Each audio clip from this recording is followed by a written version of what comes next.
Assalomu alaykum aziz tomoshabinlar. Bugun men juda muhim masalani tushuntirib beraman. Gaz yetkazish qariyalarga bepulmi yoki yo'qmi? 2026 yilda qayta hisoblash bo'lsa, nimalarga e'tibor berish kerak?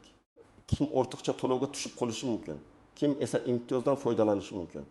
Bu mavzu har bir xonadonga tegishli, chunki gaz hisoblagich, abonent qarzi, imtiyoz, subsidiya, qayta hisoblash va penyalar masalasi ko'p oilalarda tushunmovchilik keltirib chiqaradi.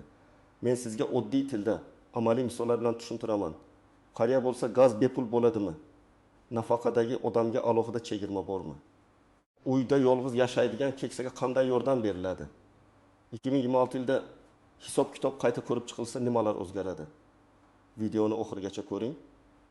Chunki birgina noto'g'ri tushuncha sababli odam bir necha million so'm qarzga kirib qolishi mumkin. Hozirning o'zida kanalga obuna bo'ling, like bosing. Chunki bunday ma'lumotlar oilangiz byudjetini himoya qiladi. Avvalo eng katta savolga javob beraman. Qariyalar uchun gaz avtomatik ravishda bepul bo'lib qolmaydi. Ya'ni odam pensiyada bo'lsa, yoshi 6 yoki 7 dan oshgan bo'lsa, men qariyaman. Demak, gazni bepul ishlataman degan qoida amalda umumiy tartib sifatida mavjud emas. Gaz kommunal xizmat hisoblanadi. Yetkazilgan gaz uchun abonent hisoblagich ko'rsatkichiga yoki belgilangan me'yor bo'yicha to'lov qiladi. Lekin bu yerda muhim farq bor. Gazning o'zi hammaga bepul emas, ammo ayrim toifadagi fuqarolar ijtimoiy himoya, subsidiya, kompensatsiya yoki mahalla orqali yordam olishlari mumkin. Masalan, yolg'iz yashovchi keksalar, kamroq ta'minlangan oilalar, nogironligi bo'lgan shaxslar, ijtimoiy himoya yagona reyestriga kiritilgan oilalar, boquvchisini yo'qotganlar yoki alohida davlat dasturlariga tushgan fuqarolar ma'lum turdagi yordamdan foydalanishi mumkin. Lekin bu gaz doimiy bepul degani emas, balki davlat yoki tegishli tizim sizning xarajatingizning bir qismini qoplashi, pul yordam berishi yoki qarzdorlikni tartibga solishda ko'maklashi mumkin degani. Oldin ko'p joylarda odamlar hisob-kitobni ancha sodda tushunardi.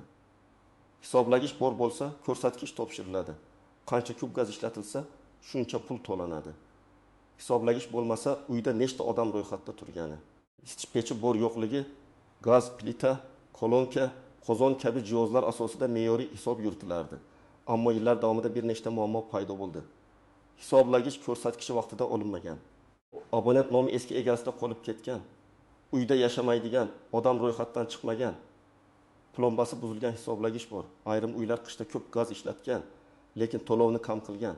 Ba'zilarda esa aksincha ortiqcha yozilgan. Endi raqamli tizimlar kuchaygani sari 2026 yilga kelib qayta hisoblash masalasi yanada dolzarb bo'ladi. Men bu yerda hammaning qarzi albatta qayta yoziladi demayman. Gap shundaki, kommunal tashkilotlar ma'lumotlarni elektron bazalar bilan solishtiradi. Hisoblagich ko'rsatkichi, abonent shaxsiy hisob raqami, to'lov tarixi, imtiyoz holati, yashovchilar soni, qurilmalarning ro'yxati, qarzdorlik va ortiqcha to'lov. Shunda ayrim xonadonlarda farq chiqishi mumkin. Kimdadir qarz ko'payishi mumkin. Kimdir ortiqcha to'langan summa aniqlanishi mumkin. Kimdadir esa hisob-kitob umuman to'g'ri bo'lib qoladi. Asosiy qism 1. Nimani bilish kerak? Kim xavotir olsin, kim xavotir olmasin, birinchi bilishingiz kerak bo'lgan narsa gaz bo'yicha asosiy hujjat bu sizning abonent shaxsiy hisobingizdir. Agar sizning uyingizda gaz hisoblagich bo'lsa, asosiy dalil hisoblagich ko'rsatkichi. Plombalarning butunligi, dalolatnomalar va to'lov kvitansiyalaridir. Agar hisoblagich bo'lmasa yoki nosoz bo'lsa, tashkilot me'yoriy hisob-kitob qilishi mumkin. Aynan shu joyda ko'p tortishuvlar boshlanadi. Masalan, birinchi holatni olaylik. Otaxon 72 yoshda yolg'iz yashaydi. Uyida gaz plita va isitish qozoni bor, hisoblagich bor, lekin u ko'rsatkichni har oy yubormagan, to'lovni esa taxminan qilib kelgan. Bir oy 1000 so'm. Keyingi oy 1000 so'm, qishda 300 so'm to'lagan. 2026 yilda gaz idorasi tekshiruv o'tkazib, hisoblagichdagi haqiqiy ko'rsatkichni bazadagi oxirgi ko'rsatkich bilan solishtirsa, farq chiqadi. Agar u aslida 2500 kub gaz ishlatgan bo'lsa, lekin bazada 1600 kub uchun pul to'langan bo'lsa, qolgan 900 kub uchun qayta hisob chiqishi mumkin. Otaxon, men qariyaman, menga bepul bo'lishi kerak edi desa ham, bu e'tiroz yetarli bo'lmaydi. Chunki gaz iste'moli bo'lgan, hisoblagich uni qayd etgan. Endi to'lov masalasi yuzaga keladi. Ammo agar otaxon ijtimoiy himoyaga muhtoj bo'lsa, u mahalla ijtimoiy xodim yoki tegishli platforma orqali yordam so'rashi mumkin. Ikkinchi holat. Ona 6 yoshda farzandlari boshqa viloyatda. Uyda faqat o'zi yashaydi, lekin propiskada 4 kishi turibdi. O'zi o'g'li, kelini va nevarasi. Hisoblagich yo'q yoki nosoz. Bunday vaziyatda me'yor bo'yicha hisob qilinsa, tizim uyda 4 kishi yashayapti deb qarashi mumkin. Natijada ona bir o'zi yashasa ham to'lov 4 kishiga hisoblanishi ehtimoli bor. 2026 yilga qayta solishtirishda bu farq ko'rinib qolsa, qarzdorlik noto'g'ri shakllangandek tuyuladi. Aslida muammo gaz narxida emas, hujjatlarda. Shuning uchun men har doim aytaman, kim haqiqatan yashayapti, kim ro'yxatda turibdi. Hisoblagich bormi? Jihozlar to'g'ri ko'rsatilganmi? Bularning hammasi muhim. 3-holat. Bir oilada taxminan yoshli buvi bor, lekin uyda yana 2 o'g'il, kelinlar va 5 nabira yashaydi. Buvi pensiyada bo'lgani uchun oiladagilar gazga imtiyoz bo'lsa kerak deb o'ylaydi. Mana shu yerda eng ko'p xato bo'ladi. Agar uyda keksaning borligi avtomatik ravishda butun xonadon gazini bepul qilmaydi. Xonadonda real iste'mol bor. Katta uy isitiladi, ovqat pishiriladi, issiq suv ishlatiladi.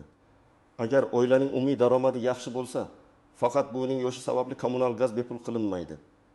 Imtiyoz bo'lsa ham u aniq toifa, aniq hujjat, aniq ariza va aniq tartib asosida qo'llanadi. 4-holat. Bir qariya uyini sotib yuborgan, lekin gaz abonent hisobi hali ham uning nomida qolgan. Yangi egasi gaz ishlatgan, to'lov qilmagan, qarz yig'ilgan. Oradan 2 yil o'tib, keksa odamga qarzdorlik xabari keladi. Men u uyda yashamayman deydi. Bu yerda masala shundaki, abonent nomi o'zgartirilmagan bo'lsa, tizim eski egani ko'rsatishi mumkin. Shuning uchun uy sotilganda elektr, gaz, suv chiqindi, soliq bo'yicha ham hisoblarni yangi egaga o'tkazish kerak. Aks holda 2026 yilda ma'lumotlar tekshirilganda eski qarzlar yuzaga chiqadi. 5-holat. Hisoblagich almashtirilgan, lekin dalolatnoma yo'qolgan. Eski hisoblagich oxirgi ko'rsatkichi 12500 kub bo'lgan, yangisi zo'ridan boshlangan. Agar tashkilot bazaga noto'g'ri kiritgan bo'lsa, abonentga katta farq yozilishi mumkin. Masalan, 12500 o'rniga 10500 kiritilsa, 2000 kub farq paydo bo'ladi. Bu juda katta summa bo'lishi mumkin. Bunday paytda men qariyaman, tushunmadim deyishdan ko'ra dalolatnoma, surat, eski kvitansiya, plombalash hujjati bilan e'tiroz qilish kerak. Dalil bo'lsa, qayta hisob to'g'rilanishi mumkin. Kim xavotir olishi kerak? Men birinchi navbatda quyidagi odamlar e'tiborli bo'lsin deyman. Hisoblagich ko'rsatkichini uzoq vaqt topshirmaganlar, uyda hisoblagich nosoz bo'lganlar. Gaz abonent hisobi boshqa odam nomida qolganlar. Uyda ro'yxatda turuvchilar, soni real yashovchilardan farq qiladiganlar. Qishda katta hajmda gaz ishlatadigan xonadonlar. Oldin qarzi bo'lgan, keyin o'chib ketdi deb o'ylaganlar. Kvitansiyalarni saqlamaganlar. Keksalar nomiga rasmiylashtirilgan, lekin amalda farzandlari yashaydigan uylar. Kim nisbatan tinch bo'lishi mumkin? Agar sizda gaz hisoblagich soz bo'lsa, plombasi joyida bo'lsa, ko'rsatkichlar bazaga to'g'ri kiritilsa, to'lovlarni vaqtida qilib kelgan bo'lsangiz, abonent nomi to'g'ri bo'lsa, uyda yashovchilar va jihozlar bo'yicha muammo bo'lmasa, katta xavotirga o'rin yo'q. Lekin baribir men tekshirib qo'ying deyman. Chunki ba'zan xato abonentning aybisiz ham bo'ladi. Operator noto'g'ri kiritadi, eski qarz ko'chadi. Tizimda dubl hisob ochiladi. To'lov boshqa hisob raqamiga tushadi. Endi eng muhim nozik jihatlarga o'tamiz.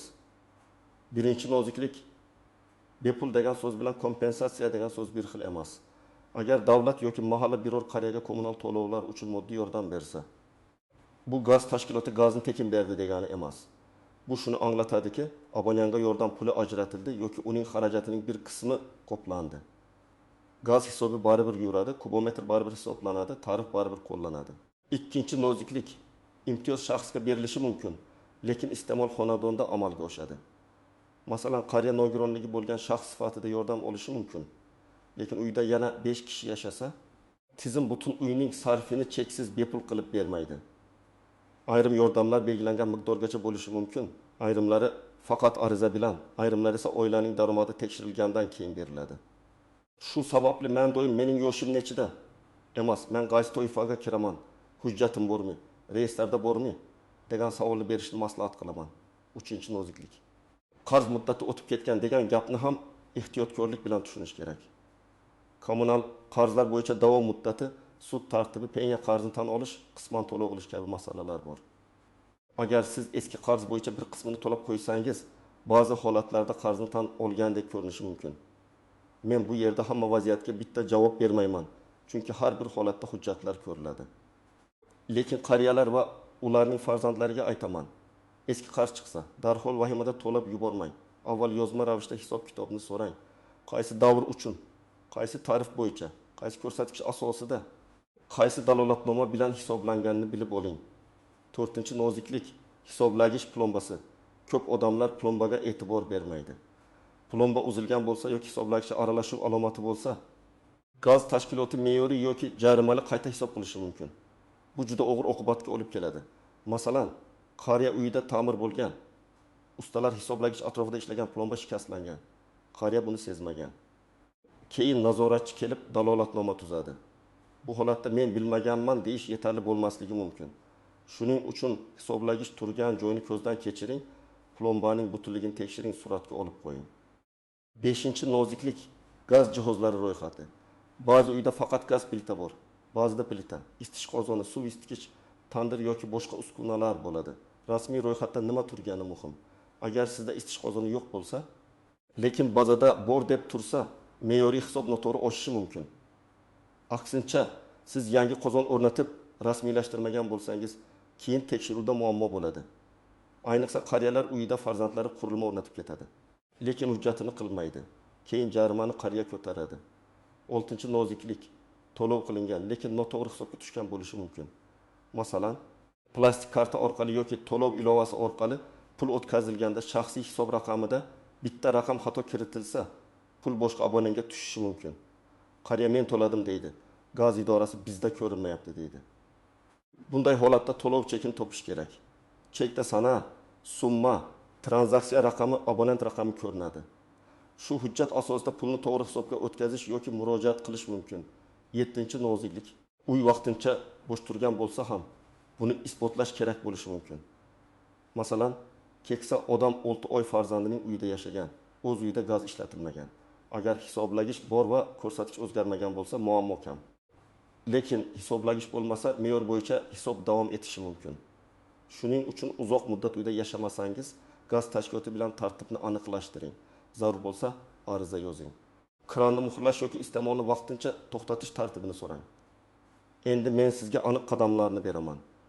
Birinchi qadam, gaz bo'yicha shaxsiy hisob raqamingizni aniqlang. Bu raqam kvitansiyada, to'lov ilovasida yoki gaz ta'minoti tashkilotida bo'ladi. Agar uy qariya nomida bo'lsa, lekin farzandlar to'layotgan bo'lsa, baribir shaxsiy hisob kim nomida ekanini tekshiring. Ikkinchi qadam, oxirgi 12 oy uchun hisob kitobni oling. Buni gaz ta'minoti bo'limidan, abonent bo'limidan, ayrim hududlarda onlayn xizmatlar yoki to'lov ilovalari orqali ko'rish mumkin. Sizga kerak bo'ladigan ma'lumotlar: oyma-oy hisoblangan summa, to'langan summa, qarz yoki ortiqcha to'lov. Hisoblagich ko'rsatkichi, tarif, penya bo'lsa uning miqdori. Agar siz tushunmasangiz, farzandingiz, qo'shningiz yoki mahalladagi mas'uldan yordam so'rang, lekin hujjatni qo'lingizga oling. 3-qadam, hisoblagichni tekshiring. Hozir telefoningiz bilan hisoblagich ko'rsatkichini suratga oling. Suratga sana tushsa yanada yaxshi. Plombani ham suratga oling. Hisoblagich raqamini ko'ring. Bazadagi raqam bilan bir xilmi? Ba'zan uyda boshqa hisoblagich turadi. Bazada eski hisoblagich qoladi. Mana shu kichik xato keyin katta qayta hisobga sabab bo'ladi. 4-qadam, to'lov cheklarining nusxasini yig'ing. So'nggi 3 yil bo'yicha imkon qadar hamma cheklarni toping. Bank chek, mobil ilova skrinshoti, SMS, kvitansiya, qog'oz chek o'chib ketmasligi uchun suratga olib qo'ying. Ayniqsa qariyalar ko'pincha chekni tashlab yuboradi, keyin isbotlash qiyin bo'ladi. 5-qadam. Uyda real yashovchilar sonini va ro'yxatdagi odamlar sonini solishtiring. Agar uyda faqat qariya yashasa, lekin propiskada ko'p odam turgan bo'lsa, bu kommunal xizmatlarga ta'sir qilishi mumkin. Bunday vaziyatda tuman migratsiya bo'limi, mahalla yoki tegishli davlat xizmatlari orqali ro'yxat masalasini tartibga keltirish kerak. Men hammani darrov chiqarib tashlang demayman, lekin real holat hujjatlarda aks etishi muhim. 6-qadam, agar qariya yolg'iz, kam ta'minlangan, nogironligi bo'lgan yoki parvarishga muhtoj bo'lsa, mahallaga murojaat qiling. Mahalla raisi, hokim yordamchisi, ijtimoiy xodim yoki inson ijtimoiy xizmatlar markazi orqali ijtimoiy yordam tartibini so'rang. Menga gaz bepul bo'lsin deb emas, mening daromadim shuncha, pensiyam shuncha, kommunal to'lovlarim shuncha, yordam olish huquqim bormi deb murojaat qiling. Kerak bo'lishi mumkin bo'lgan hujjatlar: pasport yoki ID karta, pensiya guvohnomasi, yoki pensiya ma'lumotnomasi, nogironlik ma'lumotnomasi bo'lsa, uy hujjati, kommunal qarz ma'lumotnomasi, oila tarkibi haqida ma'lumot, bank karta rekvizitlari. 7-qadam, agar sizga katta qarz chiqarilgan bo'lsa, og'zaki tortishmang, yozma ariza bering. Arizada shunday mazmun bo'lishi mumkin. Mening shaxsiy hisob raqamim bo'yicha 2024-2026 yillar kesimida gaz iste'moli, hisoblagich ko'rsatkichlari, tariflar, to'lovlar, penya va qarzdorlik shakllanishi bo'yicha batafsil dalolatnoma va hisob-kitob nusxasini berishingizni so'rayman. Agar hisob-kitobda xatolik aniqlansa, qayta ko'rib chiqishingizni so'rayman. Arizani 2 nusxada yozing. Bir nusxasini topshiring, ikkinchisiga qabul qilingan sanava raqam qo'ydiring. Agar elektron murojaat qilsangiz, murojaat raqamini saqlang. 8-qadam, dalolatnomani o'qimasdan imzo qo'ymang. Nazoratchi kelganda, ayniqsa qariya odamlar uyalib yoki qo'rqib imzo qo'yadi. Dalolatnomada nima yozilganini o'qing. Plomba buzilgan deyaptimi, hisoblagich ishlamayapti deyaptimi, ko'rsatkich necha deb yozilgan, uyda qanday jihozlar ko'rsatilgan. Agar rozi bo'lmasangiz, dalolatnoma bilan rozi emasman, qo'shimcha tekshiruv so'rayman deb yozib imzo qo'yish mumkin. Umuman tushunmasangiz, farzandingizni chaqiring. 9-qadam, qarzni bo'lib to'lash imkoniyatini so'rang. Agar qarz haqiqatan borligi tasdiqlansa, lekin qariya uni birdan to'lay olmasa, gaz tashkilotidan qarzni bosqichma-bosqich to'lash tartibini so'rash mumkin. Bunda yozma kelishuv bo'lsa yaxshi. Chunki ayrim odamlar har oy o'z-o'zidan to'laydi. Lekin asosiy tartib kelishilmagani uchun penya yoki uzib qo'yish xavfi saqlanib qoladi. 10-qadam. Xavfsizlikni unutmang. Gaz faqat pul masalasi emas, hayot xavfsizligi masalasi ham. Qariyalar uyida eski ishlang, nosoz qozon, shamollatish yo'qligi, tutun yo'li yopilishi juda xavfli.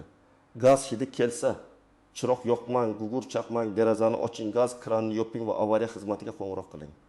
Hech qachon pulim yo'q, o'zim ulab olaman demang. Noqonuniy ulanish nafaqat jarima, balki portlash xavfini ham keltirib chiqaradi. 2026 yilga qayta hisoblashda odamlar aynan nimaga tayyor bo'lish kerak? Men sizga aniq aytaman. Sizning eng kuchli himoyangiz hujjat, surat, chek va yozma murojaat. Qo'shnimga shunday bo'lgan, mahallada aytishdi, telegramda o'qidim degan gaplar nizoda yetarli dalil bo'lmaydi. Agar sizda ko'rsatkich surati bor, to'lov cheki bor, dalolatnoma nusxasi bor, ariza raqami bor bo'lsa, siz o'z huquqingizni ancha oson himoya qilasiz. Yana bir muhim maslahat, qariyalarning farzandlari bu masalaga befarq bo'lmasin. Ko'p otaxonaxonlar kommunal tizimdagi yangi elektron hisoblarni tushunmasligi mumkin. Ular telefon ilovasidan foydalana olmaydi, SMSni o'qimaydi, chekni saqlamaydi. Keyin esa katta qarz chiqsa, oila bo'lib qiynaladi. Oyga bir marta ota-onangizning gaz, elektr, suv, chiqindi to'lovlarini tekshirib bering. Bu 10 daqiqa vaqt oladi, lekin millionlab so'm muammoni oldini oladi. Demak, asosiy xulosa shuki, qariyalarga gaz avtomatik tarzda bepul emas. Lekin ayrim keksalar ijtimoiy yordam, subsidiya yoki kompensatsiya olish huquqiga ega bo'lishi mumkin. 2026 yilda qayta hisoblash yoki ma'lumotlarni solishtirish jarayonida hisoblagich ko'rsatkichi, to'lov tarixi, abonent nomi. Yashovchilar soni, imtiyoz hujjatlari va eski qarzlar katta ahamiyatga ega bo'ladi. Kim hujjatini tartibga keltirsa, o'zini himoya qiladi. Kim keyin ko'ramiz deb yuraversa, kutilmagan qarz yoki nizoga duch kelishi mumkin. Men sizga maslahat beraman.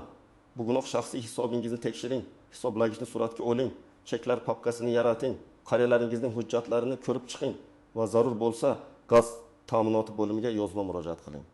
Agar ijtimoiy yordam kerak bo'lsa, mahalla va ijtimoiy xizmatlarga murojaat qilishdan tortinmang. Sizning hududingizda gaz bo'yicha qanday muammo bor? Qarz noto'g'ri yozildimi? Qariyalarga yordam berildimi? Hisoblagich bilan tushunmovchilik bo'ldimi? Fikringizni izohlarda yozing. Boshqalarga ham foydasi tegadi. Video foydali bo'lgan bo'lsa, like bosing, kanalga obuna bo'ling va yaqinlaringizga yuboring.